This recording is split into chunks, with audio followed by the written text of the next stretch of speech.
गौ तस्करी और गोमांस की बिक्री के खिलाफ भरतपुर रेंज पुलिस एक्शन में दिखाई दे रही है। इसे देखते हुए मेवात के 20 गांवों के लोगों ने पंचायत करके कई अहम निर्णय लिए हैं।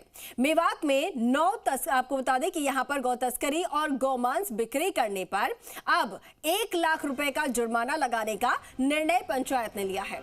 इसके साथ ही गोमांस खरीदने वाले पर 10,000 रुपए का जुर्माना भी लगाने का निर्णय लिया गया है।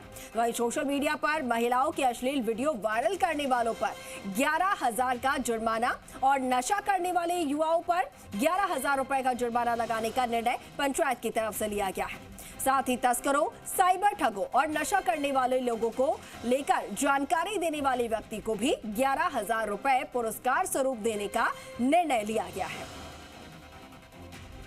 पुलिस की लगातार बढ़ती सख्ती और विशेष अभियान को देखते हुए मेवात के 20 गांव में जो पंचायत है वो की गई। गो तस्करी और गो मांस बेचने पर वहां पे जुर्माना राशि लगाई गई है। अभी Bharatpur range IG Rahul Prakash sir हमारे साथ मौजूद हैं। सर, पुलिस की सख्ती का ये एक बड़ा परिणाम देखने को मिला है कि अब जुर्माना गो तस्करी पर और गो मांस बेचने पर लगाया गया। सर, मैं मानता हूँ कि बहुत ही स्वागत योग्य पहल है कि खुद मेवात के लोग ये स्वीकार कर रहे हैं कि ये जो अपराध है और पूरे जो एक तरीके से समाज का अपराधीकरण हो रहा है, खास के साइबर क्राइम में आप देख लें, गो तस्करी में भी बहुत सारे गांव जो खास के हरियाणा सीमा से जुड़े हुए हैं वो उसमें जुड़ गए हैं।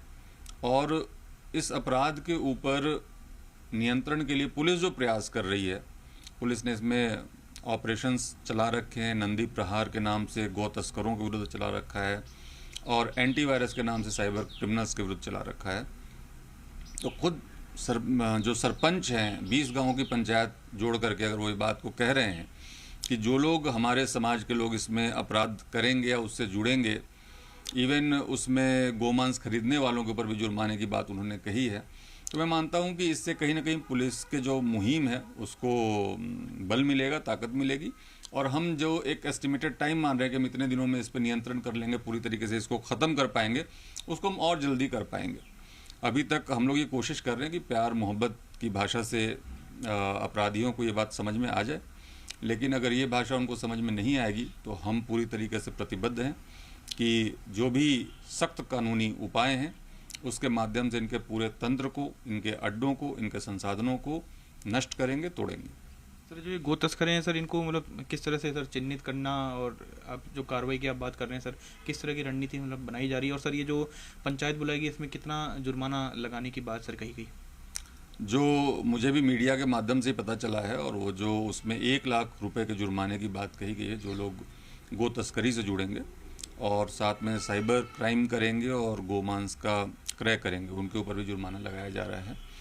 अभी जो चिन्हीकरण है उसमें एक सबसे जो हमारा आधारभूत तरीका है वो तो यही कि जो लोग चालानशुदा हैं, पहले जिनका चालान हो रखा है या जो मुकदमे में ऑलरेडी वांछित चल रहे हैं, जिनके केस फाइल में नाम है लेकिन जो भी पकड़ में नहीं आए, वो एक चिन्हित का तरीका है। उसके अलावा हमने ह्यूमन इंटेलिजेंस पे बहुत ज़्यादा जोर दिया कि जो हमारे वहाँ पे बीट कांस्टेबल्स हैं और जो मुखबिर तंत्र है उसके माध्यम से भी बहुत सारा इन्फॉर्मेशन हमारे पास आ रहा है।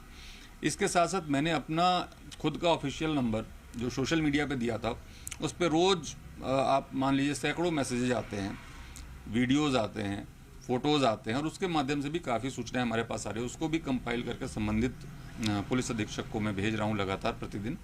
तो इन सारे माध्यमों से हमारे पास काफ़ी अच्छा खासा डेटा बैंक इन अपराधियों का तैयार हो रहा है और उनको सिलसिलेवार तरीके से हम अरेस्ट करेंगे और उनके खिलाफ कार्रवाई करेंगे। तो ये थे हमारे साथ Bharatpur range IG Rahul Prakash sir, जिन्होंने बताया कि किस तरह से जो गो तस्कर हैं या गो मांस बेचने वाले उनके खिलाफ पुलिस तो कार्रवाई कर ही रही है और पुलिस की सख्ती के चलते मेवात में जो 20 गांव हैं वहाँ पे उनके जो तमाम सरपंच हैं वो इकट्ठा हुए और पंचायत बुलाई गई, महापंचायत, और उसमें ये फैसला लिया गया कि जो गो मांस बेचेगा या गो तस्करी करेगा उस पर जुर्माना राशि लगाई जाएगी। कैमरा पर्सन विजय करण के साथ विना पंत, जी मीडिया, जयपुर।